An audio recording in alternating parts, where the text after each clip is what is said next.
विश्व कैंसर दिवस, समय पर पहचान से कैंसर से जीत संभव। हर साल 4 फरवरी को विश्व कैंसर दिवस मनाया जाता है, जिसका उद्देश्य कैंसर के प्रति जागरूकता बढ़ाना और समय पर जांच व इलाज को बढ़ावा देना है।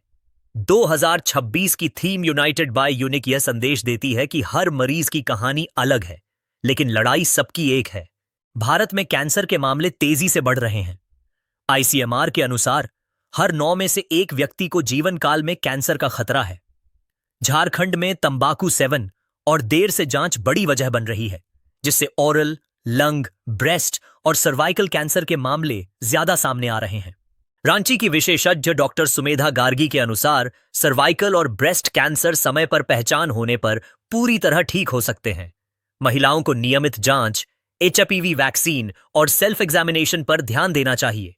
वहीं डॉक्टर अभिषेक रंजन बताते हैं कि ब्लड कैंसर के लक्षण दिखते ही जांच जरूरी है, क्योंकि इलाज से जीवन बचाया जा सकता है। विशेषज्ञों का कहना है कि तंबाकू से दूरी, स्वस्थ जीवन शैली, नियमित स्क्रीनिंग और जागरूकता से कैंसर के कई मामलों को रोका जा सकता है। संदेश साफ है, डरने की नहीं, समय रहते मुकाबला करने की जरूरत है।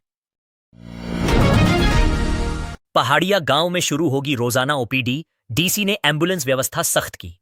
साहिबगंज जिले में स्वास्थ्य सेवाओं को बेहतर बनाने के लिए उपायुक्त हेमंत सती ने बड़ा कदम उठाया है। अब पहाड़िया गांव में आदिम जनजाति समुदाय के लिए रोजाना ओपीडी सेवा चलाई जाएगी, जिससे ग्रामीणों को गांव में ही इलाज मिल सकेगा। डीसी ने सभी एम्बुलेंस में जीपीएस सिस्टम लगाने का निर्देश दिया है, ताकि उनकी आवाजाही पर निगरानी रखी जा सके। जिला कंट्रोल रूम से रोज रिपोर्ट ली जाएगी। इस दौरान जिले की सभी एम्बुलेंस का भौतिक सत्यापन भी किया गया और तकनीकी स्थिति, उपकरण व साफ सफाई की जांच की गई। प्रशासन का कहना है कि आयुष्मान योजना के तहत एम्बुलेंस की कमी को पूरा किया जाएगा, ताकि दूर दराज के इलाकों तक समय पर स्वास्थ्य सेवा पहुंच।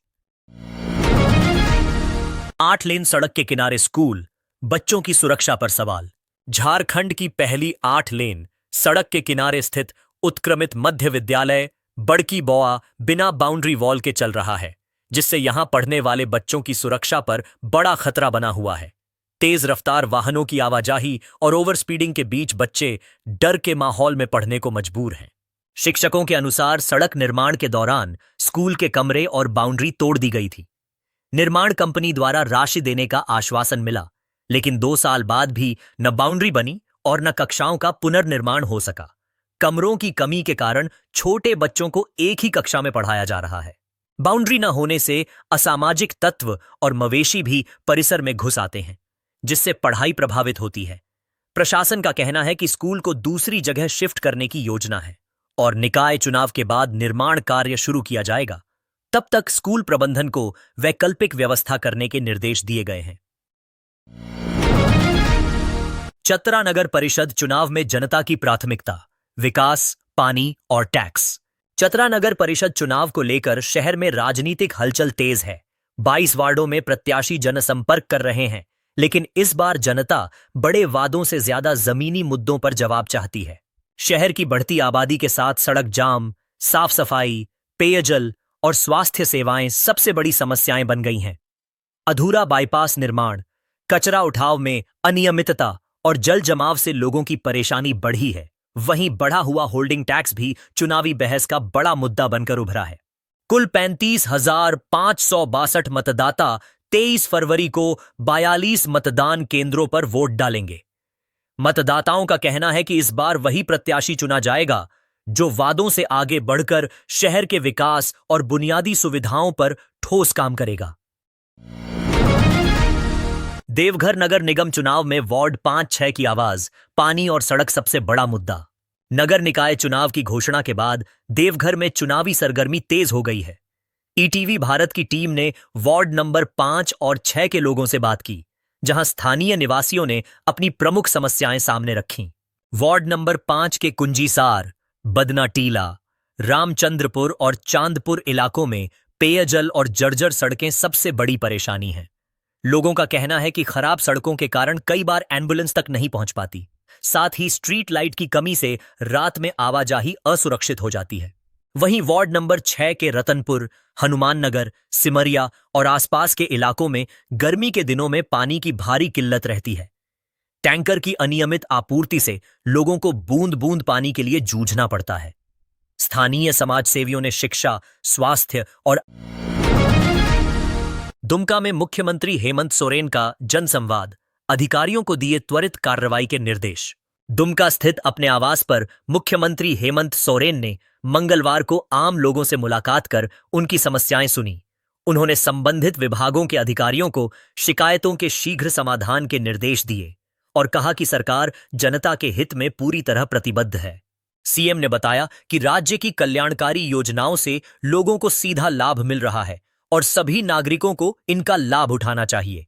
झारखंड दिवस समारोह में भाग लेने आए मुख्यमंत्री ने संथाली भाषा में संबोधन करते हुए असम में रहने वाले आदिवासी समुदाय के मुद्दों पर भी बात की और हर संभव सहयोग का भरोसा दिलाया। उन्होंने हाल के अपने विदेश दौरे को भी सकारात्मक बताया और कहा कि इससे झारखंड के युवाओं को वैश्विक मंच पर पहचान मिली है, जिसका लाभ आने वाले समय में राज्य को मिलेगा। केंद्रीय बजट 2026 से झारखंड को विशेष पैकेज की उम्मीद, विकास को मिलेगी रफ्तार। केंद्रीय वित्त मंत्री निर्मला सीतारमण 1 फरवरी को वित्तीय वर्ष 2026-27 का आम बजट पेश करेंगी। इस बजट से झारखंड को खास उम्मीदें हैं, खासकर इंफ्रास्ट्रक्चर, उद्योग और रोजगार के क्षेत्र में। सहयोग और जी कोहा और रोजगार के हो। राज्य सरकार और व्यापार संगठनों का कहना है कि झारखंड को मैन्युफैक्चरिंग हब बनाने के लिए विशेष पैकेज दिया जाए। खनिज क्षेत्रों को रेल नेटवर्क से जोड़ने, स्थानीय स्तर पर वैल्यू एडिशन बढ़ाने और शिक्षा, स्वास्थ्य सुविधाओं को मजबूत करने की मांग की जा रही है। वित्त मंत्री राधाकृष्ण किशोर ने कोल कंपनियों पर बकाया राशि और जीएसटी व मनरेगा से जुड़े आर्थिक बोझ की भरपाई की उम्मीद जताई है। वहीं चैंबर के पदाधिकारियों ने महुआ बोर्ड की स्थापना और बेहतर कनेक्टिविटी की मांग रखी है। अर्थशास्त्रियों के अनुसार बजट में किसानों के लिए सहायता और राज्यों के बकाया भुगतान पर भी ध्यान दिया जा सकता है। कुल मिलाकर झारखंड को इस बजट से विकास और रोजगार के नए अवसर मिलने की उम्मीद है।